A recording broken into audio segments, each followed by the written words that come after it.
C'est une joie toujours aussi importante de vous retrouver sur ce site social YouTube. C'est vrai, c'est la star de la planète, c'est le meilleur site qui existe. On a la liberté de parole et qui s'inscrit dans toutes les démocraties. C'est très agréable de vous parler. Bienvenue. Cette émission vous passionne, le contenu vous intéresse. Claude François, sa mort, vu en détail, je dirais même vu à la grande loupe. Oui, ça serait le mot exact. Cette émission est dédicacée à l'équipe de YouTube qui gère la France et les États-Unis, mais je dédicace aussi cette émission à la capitaine des Claudettes, aux enfants de Claude François, mon coco, bonjour, et puis Jean-Marc. Bisous, affection et amour pour vous. Je dédicace cette émission à la sœur de Claude François, parce qu'on va parler de toi aujourd'hui, on va éclaircir les choses. Et puis il y a de l'inédit aujourd'hui.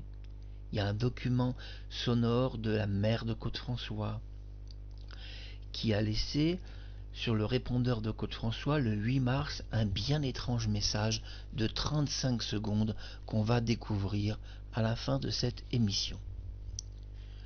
La mort de Claude vous passionne et je voudrais aussi dédicacer cette émission à Prisca, Nadine, qui est une très gentille fille, qui a été affectée par la mort de Claude et qui aujourd'hui encore en 2026 pleure la mort de cet artiste qui a fait partie de sa vie et qui lui a permis de devenir Claudette, ce n'est pas rien. Mais il est très important de dire dans cette série d'émissions, je le dis à Nadine, si tu me regardes, on n'a jamais dit que Claude était mort. Moi, j'ai jamais parlé que Claude François était réellement mort. Ça, c'est la version officielle. Mais dans la version officielle, il y a tellement de choses farfelues qu'on finirait presque par croire, c'est étrange comme sentiment, que finalement il n'est pas mort, Claude. Qu'il est quelque part, qu'il nous surveille de très près, l'œil vif. Il était toujours à nous surveiller, Claude, à surveiller les gens qu'il aimait. En tous les cas, il y a cette information qui circule sur les réseaux sociaux que Claude, s'il était en vie, serait vieux et moche. Eh bien, je crois que vous devez oublier cette idée d'un Claude François vieux. Ça, c'est une idée qui est de la pure légende, qui est de la fantaisie. Parce que Claude François était le contraire de quelqu'un qui aimait vieillir. Et de toute façon, s'il n'était pas mort quelque part, et imaginons qu'il apparaisse devant une caméra, un peu comme je le fais aujourd'hui devant vous, imaginons que Claude aurait cette fantaisie lui aussi, quelque part aux États-Unis ou ailleurs, il est évident qu'il ne serait jamais apparu devant une caméra s'il n'était pas impeccable. Que François supportait pas la moindre ride, la moindre vieillesse, il ne pourrait pas être vieux. C'est une conception qui n'existe pas. Même à 90 ans, il serait encore jeune d'apparence, car il refusait, par tous les moyens qui existent, de vieillir. Et il existe plein de moyens de rester beau et jeune très longtemps. Et même au-delà de 90 ans, il existe des trucs que les gens n'utilisent pas, des trucs égyptiens, des anciens systèmes, qu'on n'utilise même plus, comme l'eau salée, qui empêche de vieillir. Eh oui, manger du poulet, qui permet de garder sa chair intacte et tous les muscles aussi jeunes qu'à ses 20 ans. Tout ça, vous ne le savez plus, parce que vous ne savez plus vivre aujourd'hui.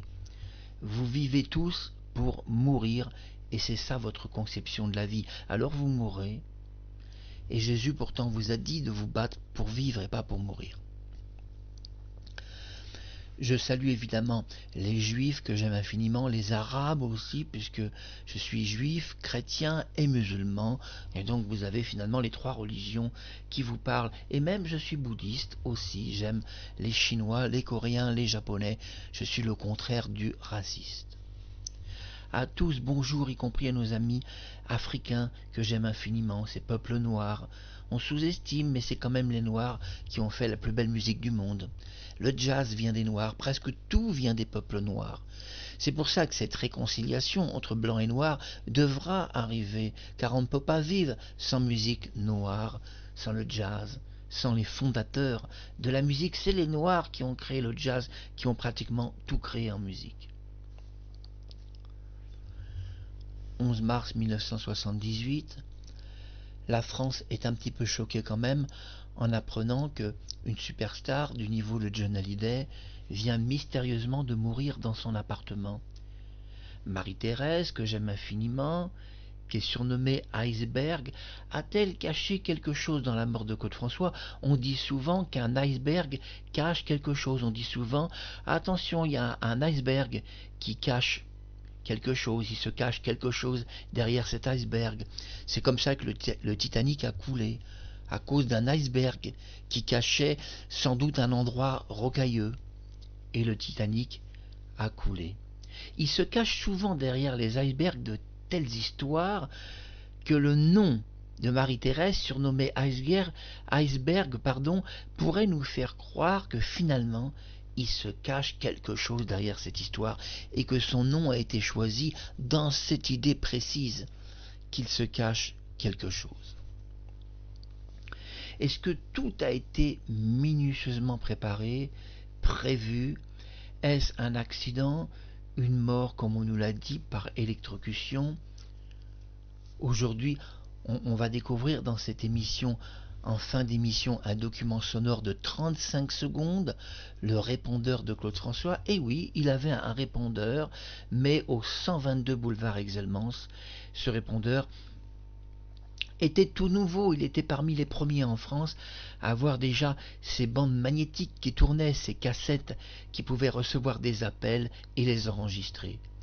C'est ainsi que la mère de Claude François, le 8 mars, laisse un étrange message sur son répondeur. 35 secondes qu'on va écouter. C'est une bande qui a été saisie le jour de la mort de Claude, puisque on sait que des gens se sont infiltrés dans le 122 boulevard Exelmans. On a parlé de gens extérieurs, mais moi je pense que les gens qui ont volé des choses qui appartenaient à Claude sont des gens qui travaillaient directement dans ses bureaux et qui ont voulu emporter un souvenir de l'idole et peut-être aussi le moyen de se faire payer leur salaire, puisque depuis le mois de novembre, il payait pratiquement plus personne, Claude François, ni ses musiciens, ni même le feu d'artifice du 25 février. Dans le très beau agenda de Fabien Lecoeuvre, dont je vais enlever la photo de Claude si vous me le permettez. Alors j'enlève sa photo. Dans cet agenda très précieux, publié par Fabien Lecoeuvre, dont je lui fais un peu de publicité, 40e anniversaire, c'était pour le 40e anniversaire que Claude François, son agenda, fut publié par le merveilleux Fabien Lecoeuvre, que j'aime infiniment pour sa gentillesse pour les artistes. Il a toujours aimé tous les artistes, et c'est quelqu'un que j'affectionne beaucoup pour ça. Alors un gros bisou à Fabien et à ta fille Sarah. Bisous d'amour à vous deux. Je vais remettre la photo de Claude puisqu'elle est rare et très belle. Et on va continuer cette émission. Je m'excuse, j'essaie de tout bien cadrer. Fabien Lecoeuvre a été sincère dans son agenda. Il a publié beaucoup d'informations très importantes. On va en utiliser beaucoup dans cette série d'émissions. On va utiliser une information du 9 mars qui n'est pas tout à fait du 9 mars. Il y a eu une légère erreur de Fabien. L'information est plutôt du 8 mars dans la soirée, pratiquement la nuit du 9, c'est vrai. Le 7 mars, Claude organise une belle séance de photographie. Le 8 mars au soir, il arrive à l'Aiselin, cette station balnéaire, cette station de ski. On est étonné qu'il n'ait pas profité un peu de ses skis. Oui, parce que c'est une belle station. On le voit là-bas pour travailler. C'est quand même un lieu pour prendre des vacances. Quelle idée de travailler dans un lieu de vacancier. Claude va, dans ces 3 jours-là, passer dans le restaurant central de l'Aiselin, le chalet, très beau restaurant. En dessous de ce restaurant, il y avait une salle qui a été utilisée pour les répétitions, puisque Danny Borg, tu n'as jamais parlé, que ces répétitions ont eu lieu à l'intérieur de cet hôtel dans la salle de sous-sol, où d'ailleurs Claude avait aménagé cette salle avec sa chorégraphie qui était inscrite avec des dessins, des disques sur le côté vinyle, qui sont des disques un peu spéciaux possédant des fréquences particulières, vieux tourne-disques. Claude utilise encore le tourne-disque, il fait tourner son tourne-disque avec des versions spéciaux. Il répète Bordeaux rosé dans cet hôtel qui fait aussi chambre à coucher, etc. Le grand hôtel de l'Ezelin, c'est dans le sous-sol de cet hôtel où Claude répète avec ses Claudettes. Parce qu'il y a un petit souci quand il arrive la nuit du 8 mars, il dîne avec Hermitage, son producteur anglais, et puis aussi l'équipe de production qui était là. Je parle de l'équipe de la BBC avec un P, qui est une firme de la BBC, et ça n'a jamais été expliqué nulle part. Claude travaillait avec la BBC, P en anglais, qui est une firme de la BBC. BBC, BBC, ce n'est pas exactement la même chose, c'est une firme voisine qui sont copartenariat de travail. Le 8 mars, en soirée, Claude va effectuer un premier dîner avec Hermitage et aussi avec l'équipe de la BBC, donc BBC, et puis il y a une petite discussion qui est faite. L'émission sera diffusée, on doit le savoir, 9 mois plus tard. Il y a un doute sur les chansons qu'il doit chanter. Étrangement, quand il part de France, on pourrait croire qu'il savait exactement, oui, dans quoi il s'embarquait, quel genre de chansons il allait chanter. Bon, il savait qu'il y aurait des chansons en anglais, donc il avait préparé Le Vagabond, etc. Donc il commençait les répétitions pour Bordeaux Rosé avec les Claudettes, mais Hermitage, dont il était en contact avec lui, Claude avait justement discuté avec Hermitage que il comptait adapter certains grands succès. Il voulait adapter de Nicolas Perrac, il voulait adapter une chanson qui s'appelle So Far Away, il voulait adapter une chanson de Laurent Voulzy en anglais. Il voulait adapter aussi une chanson de John Hallyday, Que je t'aime, en anglais. D'ailleurs, à cette époque-là, il avait signé un contrat d'exclusivité avec Tréma. Ce contrat était validé, ça c'est une chose qu'on ne sait pas. Et dans cette validation, Claude demandait 400 000 francs nouveaux à Tréma pour produire des 33 tours et 80 000 francs nouveaux pour les 45 tours. Au départ, Claude proposait à Tréma quelque chose qui n'a pas beaucoup plu à la production. Il voulait qu'on utilise des chansons qui avaient déjà marché, ses tubes à lui, pour lancer dans Tréma des vieilles chansons comme Le Lundi au Soleil, etc. Bon, Tréma est pas très chaud à l'idée de dépenser 400 000 francs nouveaux pour des vieilles chansons dont les droits passeraient de Podium à Tréma. Et la société de disques qui travaillait pour Sardou, on le sait, hein, dont il était un des dirigeants principaux de Tréma, va refuser. Non, non, Claude, ça, on va pas dépenser 400 000 francs nouveaux pour un 33 tours ou 80 000 francs nouveaux pour produire enfin des vieilles chansons. Hein, voilà, non, non, si vous enregistrez à Tréma, il y a une chose qu'on vous a pas dit, c'est des nouvelles chansons uniquement que nous on achète.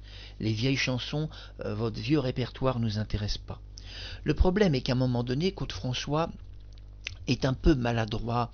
En début janvier, il propose à Hermitage des choses mais qui sont hallucinantes dont le producteur n'est pas emballé. Hermitage n'est pas emballé. Chanter Que je t'aime de John Hallyday, en anglais, ça l'intéresse pas beaucoup. Ni même la chanson de Nicolas Perrac. Mais la chanson de Laurent Voulzy l'intéresse un petit peu. Un rock romantique de Laurent l'intéresse. Claude voulait adapter Laurent Voulzy, bonne idée, c'est vrai, parce que Laurent est quelqu'un que j'aime infiniment, et moi et Claude François, on a les mêmes goûts en matière de musique. Moi j'aime beaucoup Laurent Voulzy, et donc là, je ne peux pas le dire qu'il a tort d'adapter Laurent Voulzy, qui en plus un garçon un peu des îles, coloré, voilà, tout ça n'était que positif pour la carrière de Claude François. D'ailleurs, en ce mois de janvier et février, il veut enregistrer Alexandrie Alexandra en arabe, où il a tout prévu, la séance d'enregistrement. Vous ne le savez pas, mais je possède le disque en arabe, chanté par Claude François d'Alexandrie Alexandra. Je possède donc l'enregistrement tout en arabe, inédit, et qui n'a jamais été édité par ses enfants. C'est normal, puisque le jour de sa mort, les bandes ont disparu. Rappelons-nous l'histoire, et dans ces bandes, a disparu Alexandrie Alexandra, chantée exclusivement en arabe. Mais pourquoi cette chanson qu'il a chantée en arabe, dont Fabien Lecoeuvre le dit, qu'il y avait une séance d'enregistrement en arabe, il le dit dans l'agenda de Claude-François, mais ne précise pas si le disque était terminé. Le disque a été enregistré en une demi-après-midi, ça a été assez rapide. Claude archive cette bande inédite tout en arabe, et cet enregistrement inédit disparaît le jour de sa mort, où la chanson en arabe disparaît. Mais pourquoi il voulait enregistrer cette chanson, et l'a-t-il fait finalement quelque temps avant sa mort? La raison, on doit revenir au 25 février, où une bagarre éclate à Lyon, parce que des gens lui demandent de chanter des chansons en arabe, et que Claude s'y refuse. Agacé que des bagarres éclatent avec les Arabes parce qu'on lui demandait des chansons en arabe, il lui prend l'idée, ce début de janvier et février, il prend cette idée, puisque c'est vrai, il devait enregistrer la version française, et il dit, tiens, je vais enregistrer une version en arabe. Oui, il enregistre une version en arabe, inédite, qu'un jour je vous proposerai sans doute gratuitement, peut-être pas sur YouTube, mais peut-être sur .org, qui accepte les droits d'auteur, car il y a quand même des droits d'auteur de Étienne Rodagil, Jean-Pierre Bourter et Claude-François Junior. Il y a quand même des droits d'auteur, et je ne demanderai pas la lever même si c'est un titre en arabe. Je passe par .org et eux peuvent lever les droits d'auteur. Il n'y a que .org qui le fait. Mais revenons à cette émission, puisque vous avez découvert plein de choses inédites. Revenons à cette émission. Ce qui est important de comprendre, c'est que 2 mois avant la mort de Claude, entre janvier et février, Claude-François se plaint, il a beaucoup de problèmes de santé. Il reste au lit 3 jours alité. Quelques jours avant sa mort, la semaine précédente, il était dans son lit alité, les autres semaines aussi. Il a un problème le mercredi, jeudi et généralement vendredi, il reste pratiquement à chaque fois 3 jours alité au lit. C'est mentionné dans l'agenda de Fabien Lecoeuvre que Claude, les derniers temps de sa vie, passait 2-3 jours dans son lit à ne pas pouvoir sortir de son lit, se reposant, étant très fatigué. On sait que quand on est malade, on doit s'aliter. Ça m'arrive encore parfois de le faire. Mais Claude rencontre un problème, il prend un médicament tous les matins à son réveil, qui a été mentionné dans l'agenda de Fabien Lecoeuvre, c'est le Quansol. Je le dis en version espagnole. Le Quansol est un médicament qui lutte contre le cancer. Ainsi décide-t-il, Claude François, de prendre ce médicament tous les matins à son réveil. Mais un coup de théâtre, il apparaît de plus en plus des boutons de fièvre, et ces boutons de fièvre inquiètent Claude. D'où viennent tous ces boutons de fièvre? Il prend conseil auprès d'experts qui lui expliquent que son histoire de Quansol n'est peut-être pas une bonne idée. Ce médicament lutte peut-être pas contre le cancer, mais au contraire permettrait de développer certains types de cancers. Ainsi, on le prévient que le Quansol, qui prend ce médicament tous les matins, est peut-être à l'origine de ces boutons de fièvre, qui sont un signal alarmant précoce de possibilité de futurs cancers. Affolé, Claude fait rédiger une note de service pour ses Claudettes et demande aux Claudettes qui ont pris du Quansol de stopper ce traitement, ce médicament qu'elles prenaient le matin, de l'arrêter au réveil parce qu'il est dangereux et peut développer certains types de cancers. Ainsi, nous découvrons dans l'agenda de Fabien Lecoeuvre, les Claudettes, c'est vrai, nous avait dit, on n'accuse personne, qu'elles prenaient aucun médicament que Claude aurait donné. C'est pas si vrai ce qu'elles ont raconté. Quand elles prenaient certains du Vitascorbol, un boostant cardiaque assez dangereux pour des femmes, et qu'elles prenaient du Quansol. Elles l'ont caché. À la télévision, elles l'ont caché, les Claudettes, qu'elles prenaient du Quansol, et qu'elles ont reçu une note de service de vite arrêter le Quansol, prévenues que c'était dangereux pour leur santé et que ça pouvait favoriser l'apparition du cancer. Claude était alité pendant plusieurs semaines. Au bout de plusieurs semaines où à chaque fois il reste 2 à 3 jours fiévreux au lit, il arrête le Quansol, fait une note en rouge et demande aux Claudettes aussi d'arrêter ce traitement complètement stupide qui menace et sa vie et celle de ses danseuses. Il s'était embarqué, c'est vrai, non pas le 9, il n'arrive pas le 9 mars, on entend des choses qui ont été dites pendant 50 ans qui sont inexactes, que Claude est arrivé le 9 mars en Suisse, c'est faux, il est arrivé le 8 mars dans la nuit, dans la soirée, avant que frappent les coups de minuit, donc il était là le 8 mars. Il a dîné dans 2 restaurants, un restaurant au cœur du petit village, près d'une chapelle, et le restaurant bien sûr de l'Aiselin, où il y avait cette salle de répétition en sous-sol, où les Claudettes ont travaillé avec Claude, il les embarque au sous-sol pour Bordeaux Rosé. Oui, c'est dans le sous-sol. C'est incroyable, c'est dans ce sous-sol que les chorégraphies ont été travaillées parce que la production fait savoir dans ce dîner du 8 mars à Claude qu'ils ont un petit souci, il ne va pas pouvoir utiliser la scène de l'Aiselin, qui a été prêté pour un ballet. Et comme dans ce ballet, il y a beaucoup de danseurs et de danseuses, on ne peut pas se permettre, bien sûr, de sacrifier le ballet qui a besoin de répétitions beaucoup plus importantes que lui et les Claudettes. Mais qui ne s'inquiète pas, il y a une salle de répétition. Et oui, dans ce restaurant de l'Aiselin, le restaurant central, ce beau chalet, et au sous-sol, on va utiliser donc cette salle de répétition. Et voilà, la chose va se faire très très bien. Claude accepte parce que la salle est quand même assez correcte, mais un peu étouffante. On ne peut pas dire que c'était une salle très bien aérée, c'était un peu étouffant. Claude n'aime pas les microbes, tout ça, et travailler en sous-sol n'est pas vraiment une bonne chose. Mais au moins, voilà, il faisait pas trop froid, et c'est ça qui compte, c'est que le sous-sol est un petit peu plus chauffé. Pendant son dîner avec Hermitage, et pas les producteurs, l'équipe de la BBC, donc on dit en anglais BBC et en anglais BBC, firme voisine. Ils discutent dans ce dîner, oui, il y a quelques chansons que Claude peut chanter, mais il lui demande un titre inédit. Il va devoir chanter un titre inédit qu'on va même enregistrer le jour même du 10 mars. Claude est un petit peu étonné. Un titre inédit, oui, il a l'habitude de faire des duos. Bon, il peut chanter en anglais un duo. Y a-t-il un duo qui est préparé avec quelqu'un? Non, non, l'équipe veut une chanson en anglais un peu différente de son répertoire classique. Il propose Le Vagabond, il propose sa nouvelle chanson Bordeaux Rosé, tout ça n'intéresse pas trop la production, d'accord, ils vont enregistrer ces chansons-là, mais ils aimeraient avoir un inédit, et c'est finalement Daydreamer. Claude propose Le Mal-Aimé en français et en anglais, et il enregistre le 10 mars cet inédit qui sera diffusé.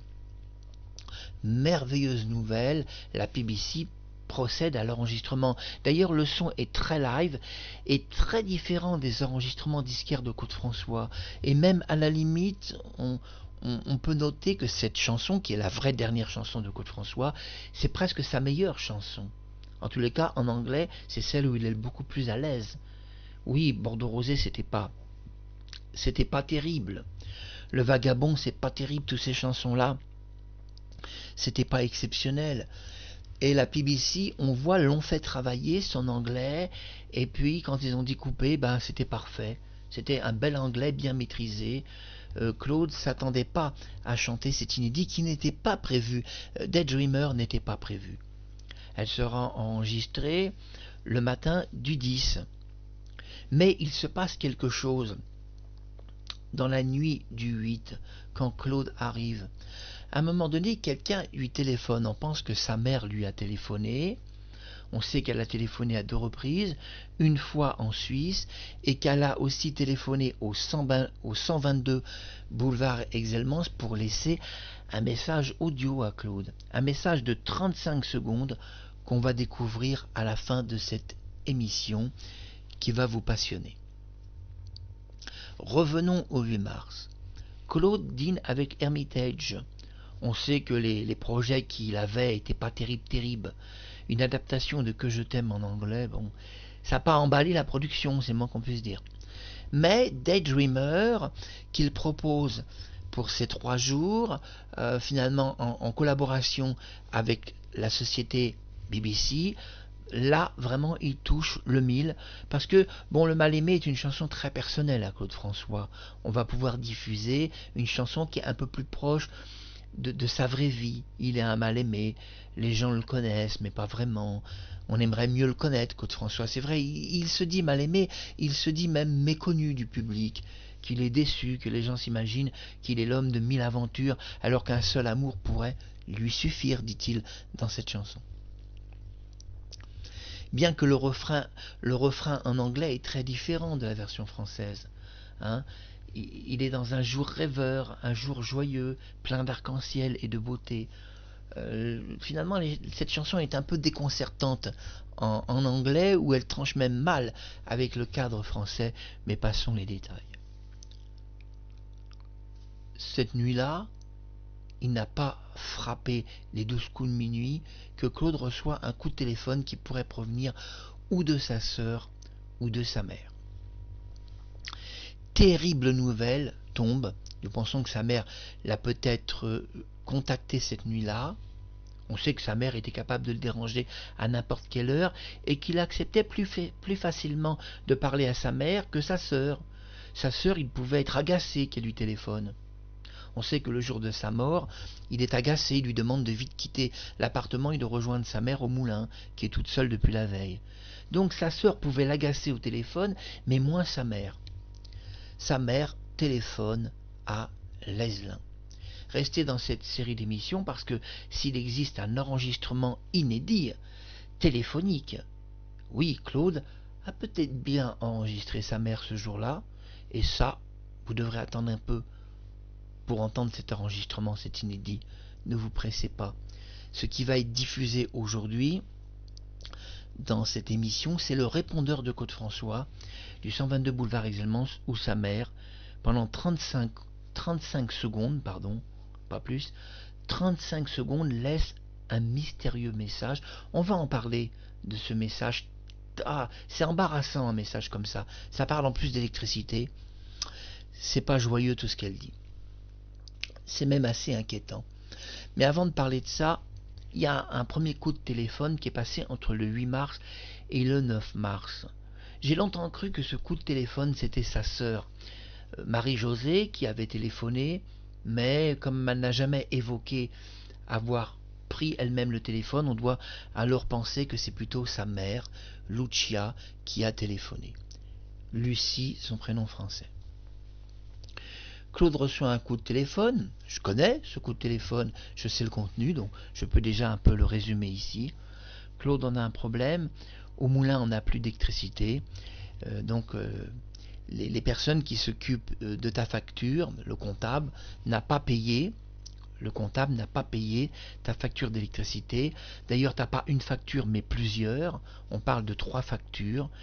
Et si tu ne payes pas, eh bien, ils ne remettront pas l'électricité. Ils sont venus couper. Et oui, ils étaient venus couper l'électricité.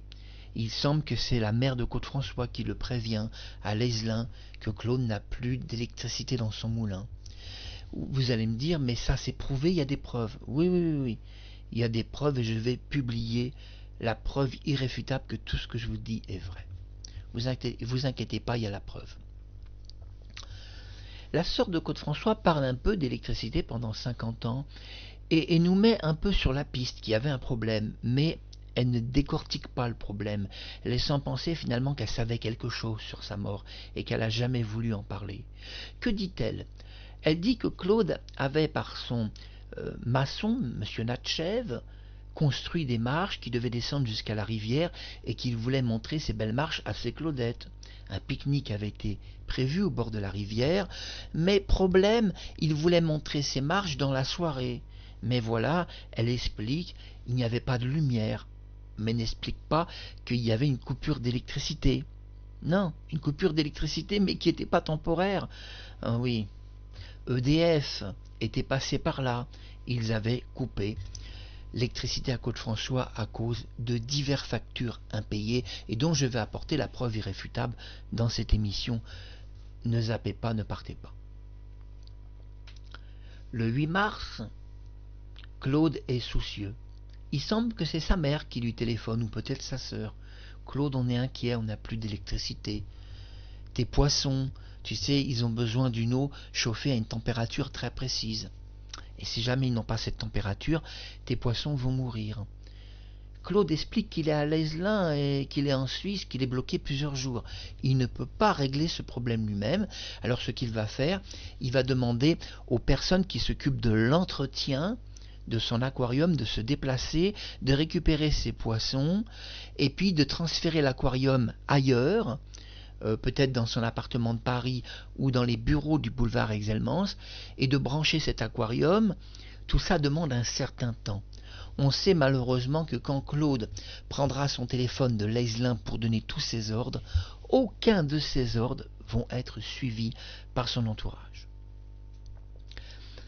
Rien, il a passé des ordres précis, aller chercher mes poissons, il passe ses ordres de Suisse quand même, c'est pas rien. Prenez l'aquarium, débranchez tout, bon de toute façon il n'y avait plus d'électricité, emmenez l'aquarium à mon domicile de Paris ou au 122, ou quelque part ailleurs, rebranchez cet aquarium, replacez les poissons, l'important c'est qu'ils soient bien chauffés.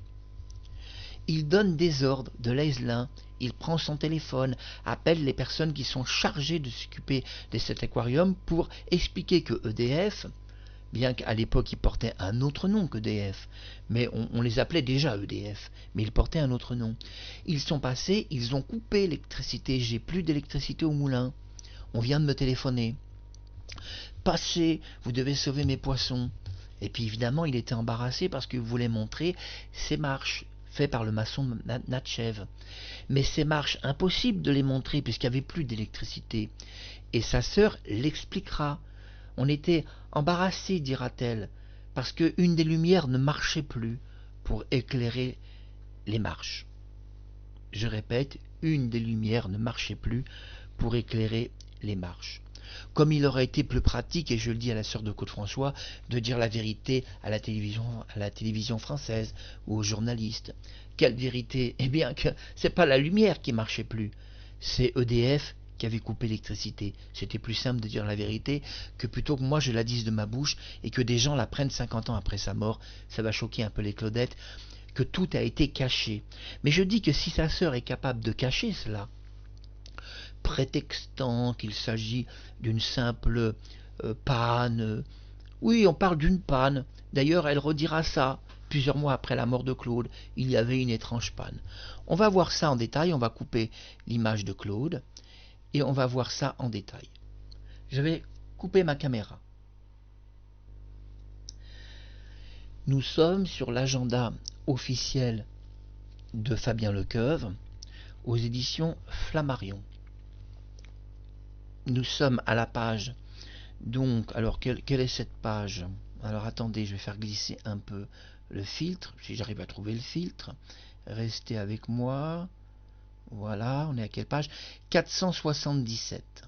Voilà, page 477. Jeudi 9 mars 1978. Agenda Fabien Lecoeuvre de la vie de Claude-François. Agenda de travail, puis d'autres petites choses. Aux éditions Flammarion. Jeudi 9 mars 1978, l'emploi du temps de l'artiste est... Oui, c'est chorégraphié, c'est chronométré, on le doit dire. Claude François a rendez-vous dans une salle en sous-sol d'un chalet, à 11 h, pour répéter dans le calme avec ses 4 danseuses habituelles et une nouvelle Claudette, Béatrice, qu'il a engagée 3 jours plus tôt. Puis à 12 h 45, le chanteur se retrouve sous l'immense chapiteau dressé au bas, donc au bas, hein, on a compris, au bas de la montagne pour vous faire rire. Il doit chanter Le Vagabond, Bordeaux Rosé, etc. Clo-Clo bavarde avec Petula Clark, Bonnie Tyler, Charles Aznavour. Il rencontre même Denis Rousseau, c'est caché, et aussi d'autres personnes. Vous voyez, il n'y a pas toute la liste des gens, et rencontre aussi d'autres personnes. Avant de reprendre quelques répétitions entourées de ses Claudettes lors d'une pause, il téléphone à sa sœur qui lui apprend qu'en raison d'une importante facture restée impayée, l'EDF a coupé le courant au moulin. Je répète cette information qui figure dans l'agenda édité aux éditions Flammarion de Fabien Lecoeuvre. Ne me dites pas que je publie des fausses informations. Il y a des gens qui s'amusent à raconter n'importe quoi sur moi. Je publie que des vraies informations. Et qui peut faire mieux que l'agenda, hein, aux éditions Flammarion.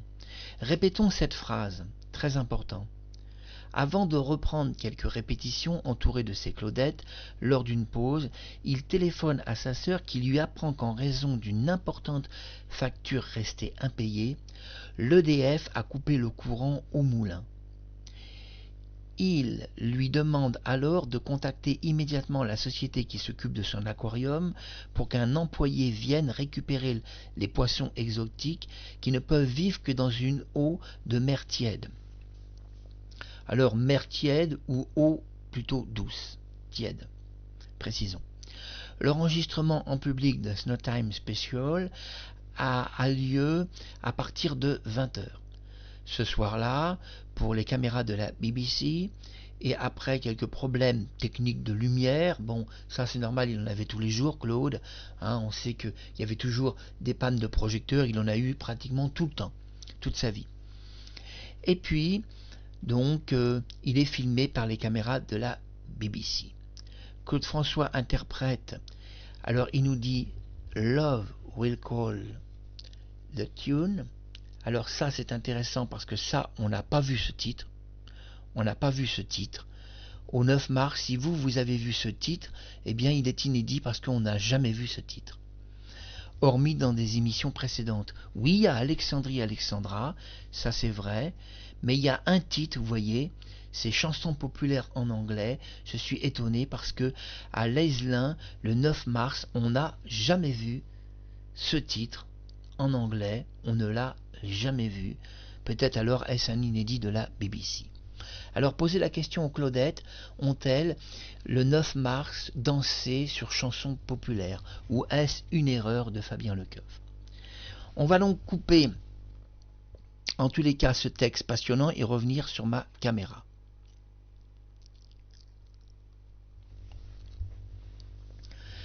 Passionnantes informations. Dans cette information de Fabien Lecoeuf, on apprend quelque chose d'intéressant qui devrait quand même vous alerter. Il y a un problème d'électricité. Il y a un problème d'électricité. Ce problème survient quand même à la date du 8 mars en soirée et du 9 mars 1978, plusieurs heures avant sa mort. Un problème d'électricité est arrivé. Ce problème ne se passe pas dans son appartement mais au moulin. EDF est venu couper l'électricité, en réalité à cause de 3 factures impayées, mais en réalité il y en a beaucoup plus. J'ai fait des recherches, il y en a 5 d'impayés. Claude François ne paye plus ses factures, ça fait déjà 5 fois qu'il ne paye plus.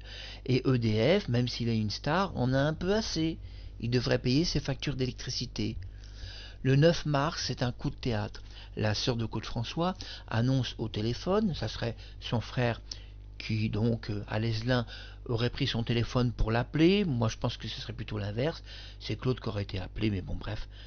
Parce qu'il est quand même plus logique que si une coupure de courant ait lieu à son moulin, sa sœur affolée cherche à le contacter. C'est quand même plus logique que ça se passe comme ça plutôt que l'inverse. Mais bon, peu importe, dans la mort de Claude François, on nous a fait passer des lessives et des lanternes pour la réalité. Peu importe encore ce qu'on nous cache dans toute cette histoire assez macabre. Claude n'a pas payé diverses factures d'électricité. Le problème est que ça tombe un week-end. Oui, il doit rentrer samedi. En fait, il n'est pas sûr de rentrer samedi. Il explique même qu'il rentrera plutôt lundi. Il parle du lundi 13 mars où Claude compte revenir sur Paris. Il semble avoir complètement oublié cette émission de Michel Drucker. Pour cela, ça s'explique. Il y a eu une réunion de crise plusieurs jours avant, une réunion de crise qui a eu lieu au 122 boulevard Exelmans. Une réunion qui a duré 2 heures, où Claude explique que pour la lancée d'Alexandrie Alexandra, son nouveau 45 tours, puisqu'il était déjà produit en 33 tours, il pense, c'est vrai, qu'il va vendre au moins 200 000 exemplaires. Hein. On pense à 200 000 francs nouveaux qui vont rentrer dans les caisses, ça va faire du bien, il pourra payer sa facture d'électricité, payer ses musiciens, payer ses Claudettes et payer tout le monde. Donc il pense que lors de la sortie de ce 45 tours qui est prévu le 15 mars, il va faire suffisamment d'argent. Pourtant, dans cette réunion de crise, plusieurs jours avant sa mort, au 122 boulevard Aix-en-Provence, il est inquiet dans cette réunion. Il explique que l'émission de Michel Drucker, ça va pas le faire. Il sent pas. Il pense pas que les rendez-vous du dimanche pourraient booster la vente de son disque. Il a prévu une autre émission ce jour-là. Vous allez me dire, alors là, on comprend pas. Ce qui a été caché dans son agenda, c'est qu'il y avait une autre émission de télévision auprès d'une autre personne très secrète. Dans cette série d'émissions, je vous dirai même son nom. Oui, il avait prévu de faire une autre émission de Michel Drucker. Il voulait faire 2 émissions ce jour-là. Oui, il acceptait de faire l'émission de Michel Drucker. On pouvait du moins en parler. Mais il n'était pas certain. Il explique dans cette réunion qui dure pratiquement 2 heures que l'émission de Michel Drucker ne va pas vraiment lancer son disque. C'est plutôt une perte de temps d'aller à cette émission. 2 longues heures de réunion au boulevard Aix-en-Provence pour finalement dire que l'émission de Drucker, ça ne l'excite pas. C'est pas ça qui va lancer son disque. Et dire que Geneviève Leroy est parfaitement informée de cela, ou même l'attachée de presse de Claude. Marie-Thérèse, t'étais informée de tout cela, t'en as jamais parlé, que Claude avait fait une réunion d'état-major, et qu'il voulait pas cette émission de Drucker, qu'il avait même dit dans cette réunion qui a duré 2 heures, c'était une belle connerie que de faire cette émission, que c'est pas Michel Drucker qui allait lancer son nouveau disque, qui commençait à en avoir marre des émissions de Drucker, qui lançait pas ses disques, et dont il perdait son temps. Il voyait qu'au niveau des disques, ça boostait pas ses disques. Donc il était même pour, c'est vrai, minimiser de plus en plus ces passages chez Drucker, ce qui énervait Michel, qui avait peur que Claude le quitte. Non, il ne l'aurait pas quitté complètement, puisqu'un contrat était prévu entre eux deux qui devait les unir jusqu'en 1983, un contrat de 5 ans, que Claude était...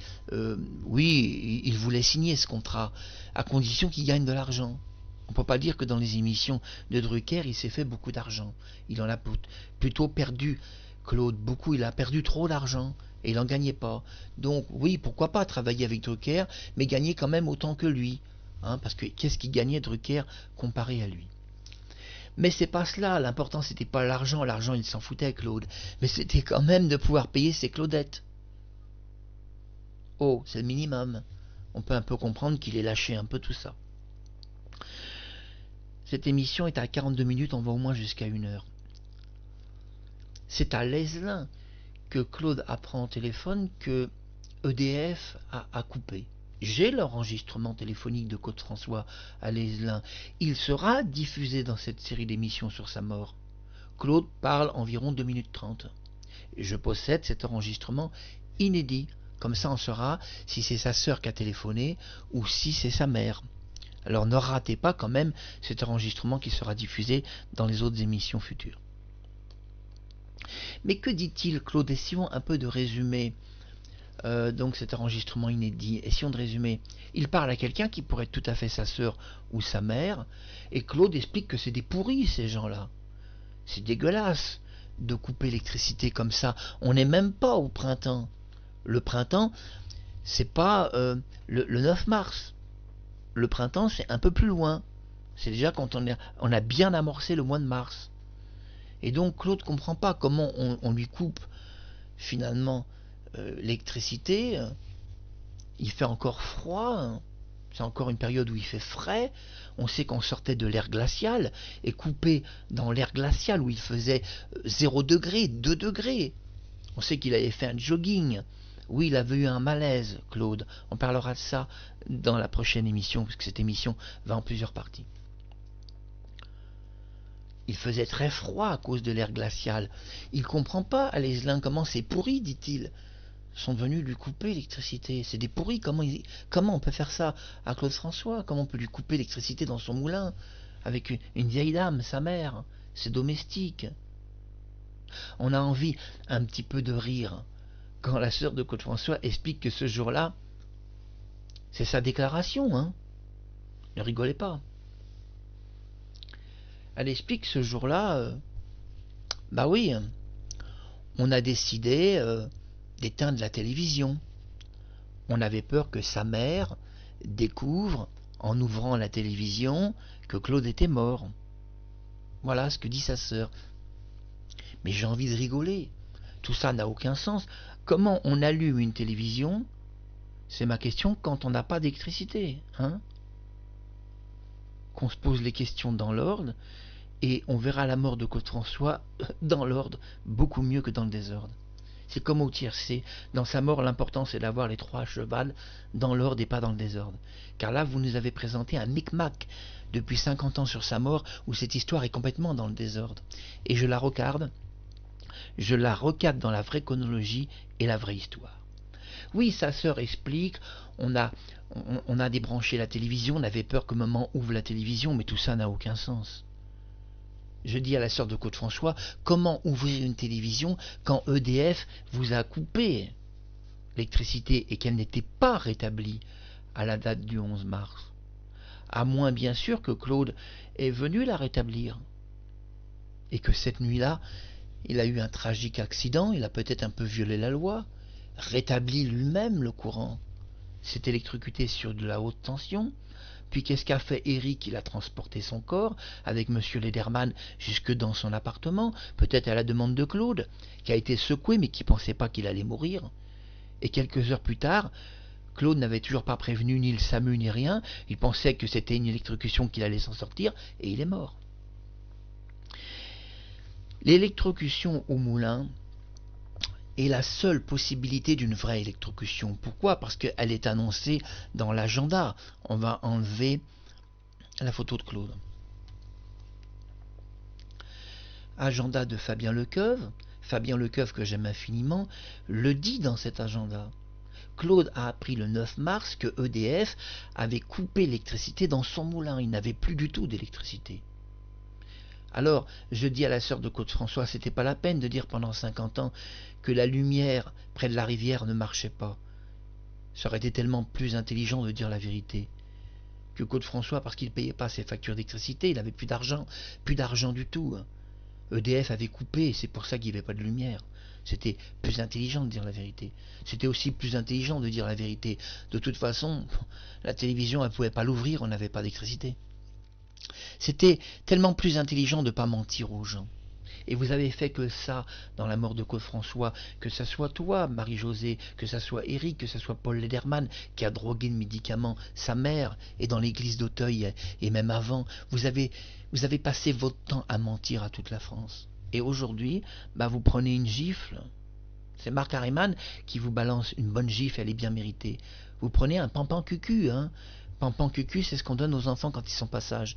Mais là, on peut parler de grands enfants qui sont pas très sages. Et ça va faire beaucoup plus mal puisque cette émission s'achève. Venez à la deuxième partie. Et dans cette émission, on va parler donc de la conclusion. J'ai dit pour la première fois l'enregistrement inédit qui avait disparu au boulevard Exelmans, l'enregistrement de la mère de Claude François. Appelée Lucie François, elle ne s'appelle pas Lucie, elle s'appelle Lucia Eugénie François. Et d'ailleurs, son vrai nom n'est même pas François, mais Mazzei. Voilà, elle est d'origine italienne. Comme ça, je vous dis tout.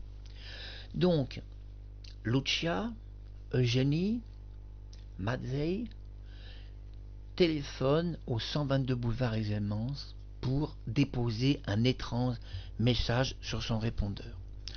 On ignore, c'est important de le dire, on ignore si c'est un message téléphonique qu'elle a déposé ou si c'est une bande qu'elle a enregistrée et confiée à une des personnes qui s'inquiétaient de la coupure d'électricité qui était très loin d'être une coupure. Parce que pendant des années, on va nous expliquer que c'était une coupure d'électricité. Marie-Josée expliquera, oui, elle est filmée devant des caméras. On a eu une étrange coupure d'électricité, expliquera-t-elle. Une étrange électricité, mais après cette coupure assez étrange, l'électricité est revenue. Moi, je reviens sur l'agenda de Fabien Lecoeuvre et j'interpelle la sœur de Claude François. Une étrange coupure d'électricité, puis l'électricité est revenue.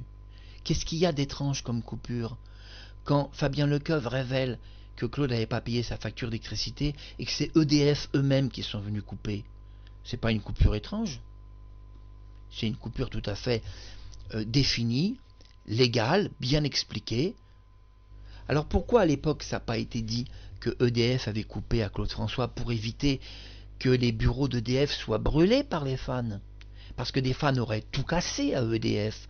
Des centaines de fans auraient été tout brûlés là-bas, en disant bande de salauds, vous avez coupé à Claude François l'électricité, il avait des problèmes, il avait plus d'électricité, alors on nous dit qu'il est mort à son appartement électrocuté, mais finalement la vérité est peut-être qu'il est mort dans son moulin électrocuté, peut-être que le pauvre bonhomme en pleine nuit, il a voulu donner un peu d'électricité à sa mère, à ses poissons et à sa sœur, puisque la personne qui s'occupait n'est jamais venue s'occuper de ses poissons.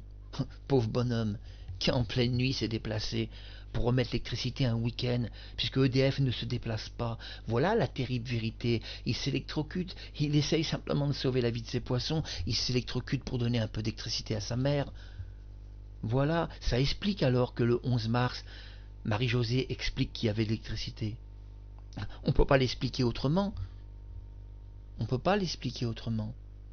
Il n'y a pas d'explication autre. Il n'en existe pas. EDF ne travaille pas samedi, dimanche et lundi. Donc c'est pas eux qui ont remis l'électricité. C'est quelqu'un d'autre. Et si vous ne savez pas comment est mort Claude François, il y a peut-être un homme qui peut vous le dire, c'est Marc Harriman. Vous vous doutez quand même de ce qui se passe, que samedi, dimanche et lundi, EDF ne travaille pas à cette époque, et c'est pas eux qui sont venus remettre l'électricité car ils n'avaient pas payé sa facture. Aucune raison de remettre l'électricité. Pourquoi l'aurait-il fait dans des jours où il ne travaille pas?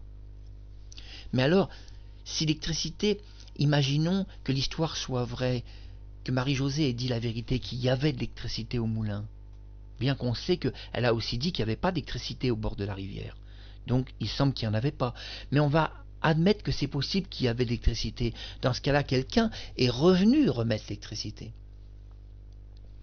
Et la seule personne qui l'a fait, on sait. Eh oui, on sait qui c'est. Vous allez me dire, Marc Harriman, comment ça? On sait que c'est Claude qui a remis l'électricité. Ah mais oui, vous n'avez pas tellement bien suivi cette émission. Ah mais on l'a toujours su qui avait remis l'électricité.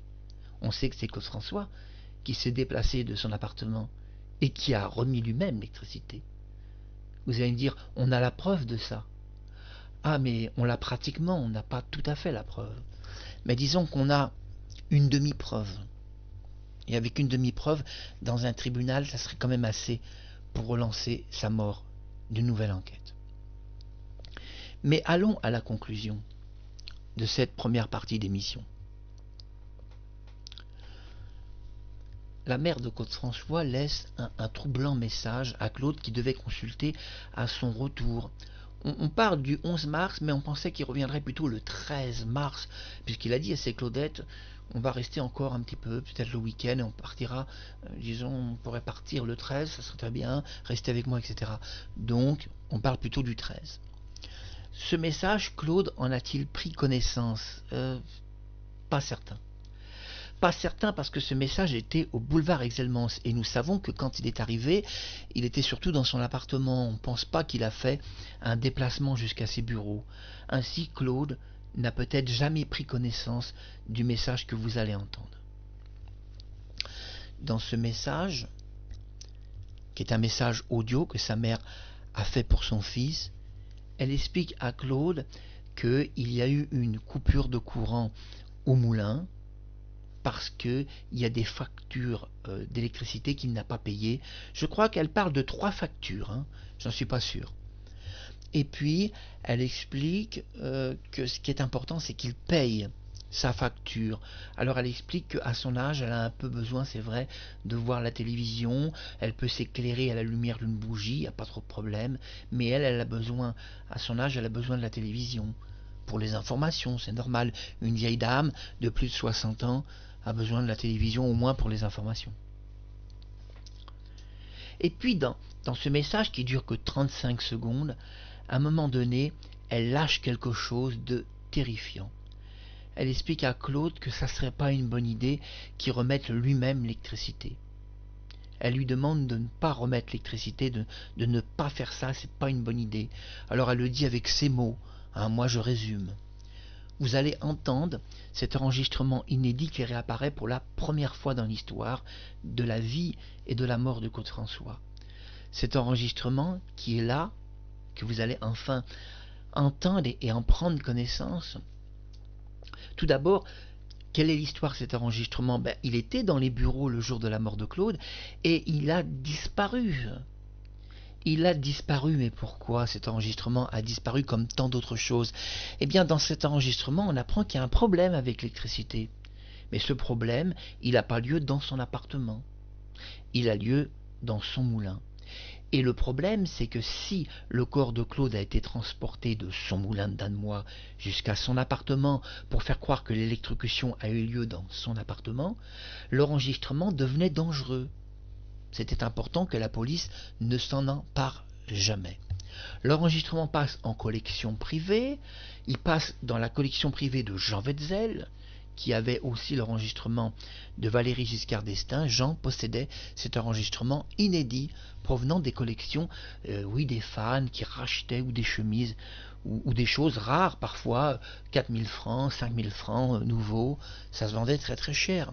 Même un document sonore comme ça se vendait très très cher. Mais maintenant, je ne vous fais plus attendre. L'émission a été un peu longue, près d'1 heure. Vous allez entendre cet enregistrement qui va clôturer cette émission. Et je vous invite à la prochaine dans quelques jours. Je voudrais passer un gros bisou à Priska, de son vrai prénom Nadine. Surtout garde la santé, garde le moral. Tu dois toujours avoir l'espoir que finalement Claude est quelque part. Qu'il est quelque part en vie. Parce que sa mort est tellement absurde. C'est une mort absurde qui va même à contresens de l'histoire. C'est une mort à contresens de l'histoire, puisqu'il ne peut pas s'être électrocuté chez lui. Puisque le seul endroit où il a dû s'électrocuter, c'est à l'endroit où il a remis lui-même l'électricité, où EDF a coupé au moulin. On a la preuve par Fabien Lecoeuvre. C'est une preuve importante. C'est quand même l'agenda officiel de Claude. C'est aussi un témoignage de Fabien Lecoeuvre. On ne peut pas revenir sur cet agenda aux éditions Flammarion, où il est dit à la date du 9 mars que Claude aurait lui-même téléphoné à sa sœur et qu'il aurait appris qu'au moulin, EDF avait coupé l'électricité. Mais vous imaginez si la France avait su ça. Mais les fans auraient été brûlés. EDF, ils auraient brûlé, ils auraient été tout cassés chez eux, en disant pourquoi vous avez coupé l'électricité à Claude. Et pourquoi vous ne l'avez pas dit tout ça? Eh bien, il n'est pas mort à son domicile, il est mort au moulin. C'est là-bas qu'il s'est électrocuté. Je répète, c'est là-bas qu'il s'est électrocuté, pas facile à dire. C'est là-bas qu'a eu lieu l'accident. Les doigts carbonisés, il les a eus là-bas. Puis le corps a été transféré dans son appartement. Ça ne peut être que ça, la vraie histoire, si toutefois il s'est électrocuté. Et si il n'a pas eu l'idée de se faire passer pour mort. Alors là, pourquoi pas? Il pourrait être vivant, pourquoi pas? Après tout, ça pourrait être tentant de se faire passer pour mort. On me prend pour des cons, on coupe l'électricité, on me prend pour un con. Eh ben, j'ai des moyens de vous prendre moi aussi pour des cons, toute la France. Me prenez pas pour un imbécile. Pourquoi pas? Mais on n'ira pas jusque-là. Simplement, on ira dans cette émission en disant que s'il y a eu électrocution, on sait où cette électrocution a eu lieu. Je répète parce que c'est un mot difficile à enchaîner. S'il y a eu une électrocution, on sait où cette électrocution a eu lieu. Elle n'a pas eu lieu dans son appartement puisqu'il n'y avait pas de coupure d'électricité. Elle a eu lieu forcément au moulin, où EDF n'est pas passé le week-end. C'est lui qui a voulu remettre la ligne à haute tension et malheureusement il l'a fait dans des précautions qui n'étaient pas tout à fait parfaites et il a eu des doigts carbonisés en 5 secondes. Ainsi, l'histoire que Catherine raconte est vraie. Elle a assisté à cette électrocution, mais elle était au moulin. Elle ne vivait pas dans son appartement, donc c'est beaucoup plus logique. Et au moulin, elle a voulu peut-être l'éclairer avec une torche en pleine nuit. Il a peut-être demandé qu'on l'éclaire. Et il s'est électrocuté 5 secondes devant elle, a eu des doigts calcinés, mais il n'est pas mort. Il était résistant, il a survécu plusieurs heures. Voilà sa vraie mort, il est mort à son domicile plusieurs heures après. Ce qui a été caché, c'est simplement qu'il a voulu remettre l'électricité d'une façon illégale et que EDF avait coupé son électricité au moulin. Ça a été caché pour éviter que les fans cassent tout, parce qu'ils auraient été tout cassés. Ils auraient dit, bande de pourris, vous avez coupé son électricité. Ben voilà, il a été remettre l'électricité dans son moulin, parce qu'il avait de l'électricité le week-end, donc c'est forcément lui qui l'a fait, puisque vous n'êtes pas venu. Et dans un tribunal, on aurait pu prouver que EDF n'était pas venu. Devant des juges, on aurait pu prouver que EDF ne s'était pas déplacé pour remettre l'électricité et que seule une personne aurait pu le faire. Claude François lui-même, puisqu'il en était informé par sa sœur, directement à l'Aiselin, et pire, par sa mère, qui lui dit dans ce terrible enregistrement de 35 secondes de ne pas essayer lui-même de remettre l'électricité. Rendez-vous à la prochaine émission et surtout restez avec moi et écoutez Madame Lucia s'exprimer auprès de son fils. Nous sommes alors le 8 mars 1978. Elle s'adresse 35 secondes terribles à son fils et lui demande surtout de ne pas remettre l'électricité lui-même, c'est trop dangereux. Cela laisse penser alors qu'elle a été informée peut-être par sa fille que Claude comptait à son retour remettre lui-même l'électricité. Parce que c'est bizarre qu'elle parle de ça. Après, vous faites votre opinion, j'ai pas à penser à votre place. C'était Marc Hariman pour YouTube, l'équipe YouTube, pour Fabien Lecoeuvre, merci de ces précieuses informations de ton agenda qui ont permis de prouver que Claude a été victime d'EDF. Et oui, ils sont venus couper l'électricité quand même, c'est pas rien. Et comme il est mort électrocuté, bon, la suite, on l'a à peu près compris. Ça pourrait quand même être sa vraie mort. À tous, un gros bisou et ne ratez pas la prochaine. Alors restez avec moi encore quelques minutes parce que je vais passer 2 fois en boucle, 2 fois, l'enregistrement de sa mère. Alors je dois couper l'image, couper ma caméra, lancer 2 boucles, alors restez avec moi, je pose mon micro.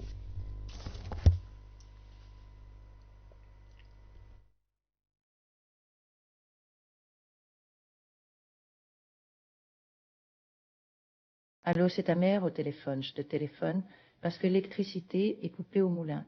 À cause de 3 factures précédentes impayées, ton idée de rétablir toi-même l'électricité me semble un peu folle et dangereuse. Tu payes ta facture et c'est tout ce que tu dois faire. Puis quitte la Suisse et reviens au plus vite sur Paris. Je t'attendrai au moulin. On parlera de tout ça de vive voix, toi et moi. Ce soir, j'avais m'éclairer à la bougie, mais j'aime regarder la télévision. Et tes poissons ont besoin d'une eau tiède. Fais pour le mieux pour résoudre ce problème. Je compte sur toi, mon fils. Allô, c'est ta mère au téléphone. Je te téléphone parce que l'électricité est coupée au moulin. À cause de 3 factures précédentes impayées, ton idée de rétablir toi-même l'électricité me semble un peu folle et dangereuse. Tu payes ta facture et c'est tout ce que tu dois faire. Puis quitte la Suisse et reviens au plus vite sur Paris. Je t'attendrai au moulin. On parlera de tout ça de vive voix, toi et moi. Ce soir, j'avais m'éclairer à la bougie, mais j'aime regarder la télévision. Et tes poissons ont besoin d'une eau tiède. Fais pour le mieux pour résoudre ce problème. Je compte sur toi, mon fils.